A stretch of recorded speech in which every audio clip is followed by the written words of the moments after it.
Hello, good morning everyone. Me da mucho gusto volver a estar con ustedes. Estamos nosotros ahorita en nuestro curso básico 1, entonces vamos a ver nuestro primer tiempo gramatical. Este es el present continuous, que en algunos libros de gramática lo pueden encontrar como present progressive. Continuo o progresivo es lo mismo. Lo importante es que entendamos cuándo lo vamos a usar.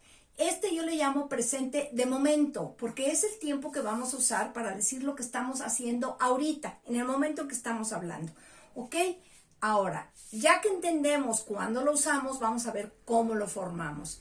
Este es un tiempo que se forma con el verbo to be en presente y a nuestro verbo principal, nuestro main verb, le vamos a agregar ing, ing. Esto hace que formemos un gerundio. Por ejemplo, aquí yo puse I am eating. Yo estoy comiendo. El verbo eat es el verbo comer. Entonces, si yo le agrego ing es eating, comiendo. Entonces, verbo presente continuo. Necesitamos dos cosas, muchachos. Primero, verbo to be en presente y luego que al verbo le agreguemos ing. Ahora, les voy a decir algunas reglas de ortografía en cuanto a cuando le agregamos ing al verbo. Esto a la hora de hablarlo no se nota, pero si nosotros estamos escribiendo, sí es importante que sepamos las reglas de ortografía. Pues yo siento que sí es importante. La primera, la mayoría de los verbos le vamos a agregar ing. Pero hay algunos verbos que terminan en e, como por ejemplo write, que es el verbo escribir. Si yo quiero decir tú estás escribiendo, yo voy a agregar ing al verbo, pero a esta e la voy a desaparecer. En este caso le voy a poner un tache para que vean que sí existía la letra, pero a la hora que agrego ing, la letra ya no es. You are writing, tú estás escribiendo. Recuerden que este verbo, aunque empieza con una W, la pronunciación empieza en la R. La W es silent, silenciosa. Ok. Hay otros verbos que desde mi punto de vista son los que nos cuesta un poco más de trabajo, que son verbos como run, correr. Este verbo tiene una combinación que es consonante, vocal, consonante. Quiere decir, termina en una consonante y antes de esa consonante tiene una vocal. Si este es el caso, muchachos, nosotros tenemos que duplicar esa consonante antes de agregar ing. Repito, verbo que termina en consonante y antes lleva una vocal. ¿Qué pasa si mi verbo termina en consonante, pero antes lleva dos vocales? No una, dos. Pues en este caso no doblo nada y simplemente agrego ing, porque aquí ya no sigue la forma de vocal, consonante, consonante, vocal, consonante. Consonante, vocal, consonante. Aquí ya sería consonante, vocal, vocal, entonces no pasa nada. Ok. Ahora, hay verbos, como por ejemplo el verbo snow, que es el verbo nevar, que termina en una W. Y muchos de ustedes van a decir, pues entonces sí la doblo, porque es consonante y antes llega una vocal. Bueno, cuando un verbo termina en una W, no lo vamos a tomar como consonante. Realmente el sonido snow no es de una consonante. Entonces, no lo tomamos como consonante y lo agregamos simplemente ing. Ok. Hay verbos, muchachos, en que yo me doy cuenta que muchos de ustedes, cuando van más avanzados, les cuesta trabajo cuando agregan ing. Por ejemplo, el verbo study termina en una y, ¿ok? En este caso, yo agrego ing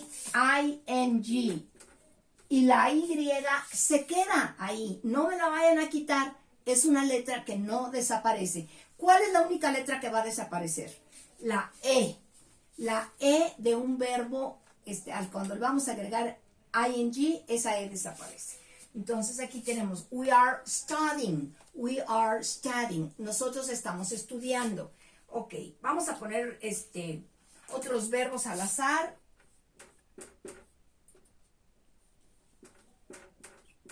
Ok, you are cooking, tú estás cocinando. They are playing, ellos están jugando. Repito, mayoría de los verbos agregamos ing. Cuando el verbo termina en e y esa e no suena, por ejemplo, write, la e desaparece antes de agregar ing. Si mi verbo es un verbo que termina en consonante y antes tiene una vocal, o sea, tiene la combinación consonante, vocal, consonante, la consonante se duplica, se dobla, se escribe 2 veces, ¿ok? Presente continuo, verbo to be en presente, que ese sí ya se lo saben muy bien, el verbo con ing. Yo estoy comiendo, tú estás escribiendo, etc. Ok, todos estos enunciados son enunciados afirmativos. ¿Qué pasa si yo quiero decir yo no estoy comiendo? Bueno, pues lo único que tendrían que hacer ustedes es poner la negación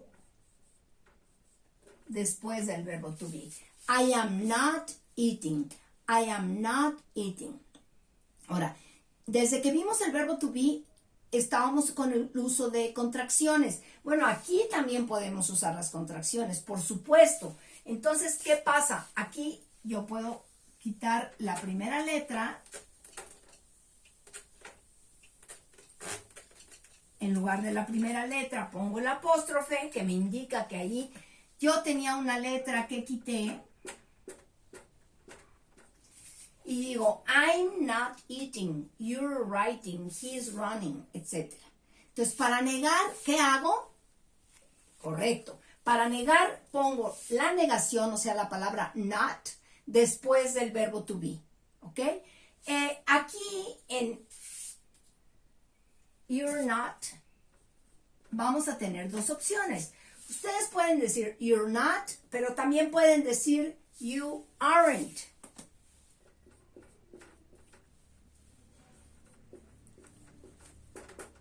¿Qué quiere decir?